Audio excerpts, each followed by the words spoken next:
জুলাই মাস উপলক্ষে আমরা প্রত্যেকটা উপজেলা, গুরুত্বপূর্ণ উপজেলা ভিত্তিক পদযাত্রা, পথসভা আপনাদের সাথে আমরা যোগাযোগের জন্য এসেছি। আপনারা জানেন যে বাংলাদেশে একটা নির্বাচন হয়েছে ফেব্রুয়ারিতে। সেই নির্বাচনে দুইটা নির্বাচন ছিল। কয়টা নির্বাচন? দুইটা নির্বাচন ছিল, গণভোট এবং আপনারা এমপিতে ভোট দিয়েছেন। গণভোটে হ্যাঁ এবং নাতে ভোট ছিল। সংস্কারের পক্ষে অথবা বিপক্ষে বাংলাদেশের 70% মানুষ হ্যাঁ এর পক্ষে ভোট দিয়েছে, সংস্কারের পক্ষে ভোট দিয়েছে। কিন্তু এই সরকার, এই বিএনপি সরকার গণভোট এবং জুলাই সনদকে এখন অস্বীকার করছে, জনগণের সাথে প্রতারণা করছে, জাতির সাথে গাদ্দার এবং বিশ্বাসঘাতকতা করছে। প্রিয় এলাকাবাসী, আমরা 5টা দাবি নিয়ে এসেছি। এই গণভোটের গণরায় বাস্তবায়ন করতে হবে, যার মাধ্যমে সংস্কার হবে, দেশে পরিবর্তন হবে, যেটা আপনার আমার আকাঙ্ক্ষা ছিল জুলাই গণ অভ্যুত্থানে।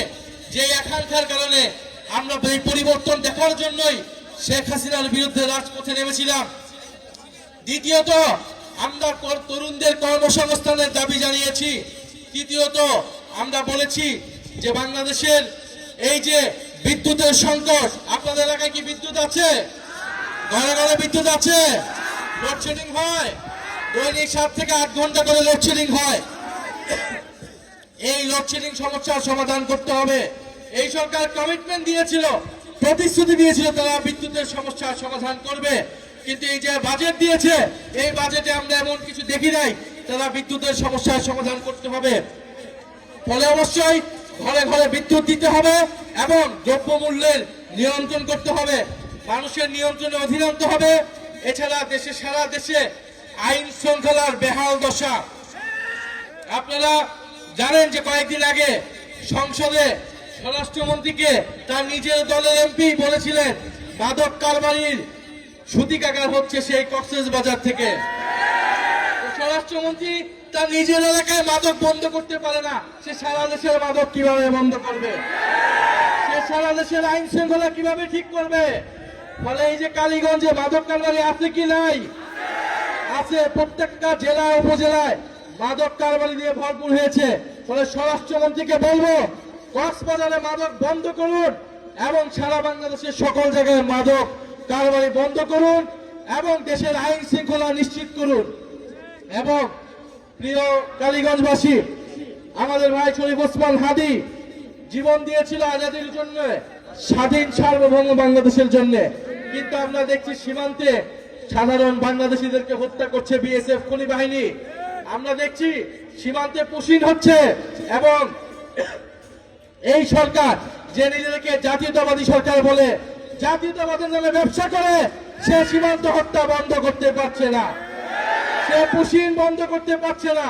ফলে আমরা বলবো সীমান্ত হত্যা বন্ধ করুন, জাতীয়তাবাদের নামে ব্যবসা বন্ধ করুন এবং বাংলাদেশের সীমান্তকে সুরক্ষা দিন। প্রিয় কালীগঞ্জবাসী, জুলাই গণ অভ্যুত্থান হয়েছিল আপনার আমার অংশগ্রহণের ফলে। এখন জুলাই গণ অভ্যুত্থানের পরে নতুন নতুন নেতা তৈরি হয়েছে, নতুন নতুন নেতৃত্ব আসছে। শিলং থেকে, লন্ডন থেকে নেতৃত্ব দেওয়া হয়েছিল নাকি জুলাই গণ অভ্যুত্থান। ফলে ভালো আপনারা নেতৃত্ব দিয়েছেন, আপনারা এখন জুলাইয়ের আকাঙ্ক্ষা বাস্তবায়ন করুন, আপনারা জুলাই সনদ বাস্তবায়ন করুন, আপনারা সংস্কার বাস্তবায়ন করুন। যদি জুলাই সনদ বাস্তবায়ন করতে না পারেন, যদি বিচার করতে না পারেন, তাহলে জুলাইয়ের নেতৃত্বের দাবিদার এ কথাটি ভুলেও মুখে আনবেন না। জুলাই জাদুঘর খুলে দিন এবং যারা জুলাই গণ অভ্যুত্থানে হত্যাকাণ্ড চালিয়েছিল তাদের বিচার নিশ্চিত করুন। আপনারা যে বিভিন্ন জেলায় উপজেলায় মামলা বাণিজ্য করেছেন, নিরীহ মানুষের নামে মামলা দিয়ে আপনারা দুর্নীতি এবং লুটপাট করেছেন, সেই হয়রানি থেকে মানুষকে মুক্ত দিয়ে যারা প্রকৃত অপরাধী তাদেরকে গ্রেফতার করে বিচারের আওতায় আনুন এবং কালীগঞ্জের এলাকার মানুষের যে সাধারণ মানুষের যে সমস্যা আছে সেই সমস্যা নিরসন করুন। আপনাদের এই এলাকারই সন্তান MM সোহেব আমাদের জাতীয় নাগরিক পার্টির অন্যতম কেন্দ্রীয় নেতা এবং দীর্ঘ সময় ধরে ছাত্র আন্দোলন করেছেন। ইনি কালীগঞ্জ মানুষের সমস্যার সমাধানের জন্য এই এলাকা থেকে আপনাদের জনপ্রতিনিধি হতে চায়, আপনারা তাকে সহায়তা করুন। ইনশাআল্লাহ আমরা কালীগঞ্জবাসীকে একটা সুন্দর কালীগঞ্জ, আমরা বৈষম্যহীন কালীগঞ্জ করে দেব। ইনকিলাব জিন্দাবাদ।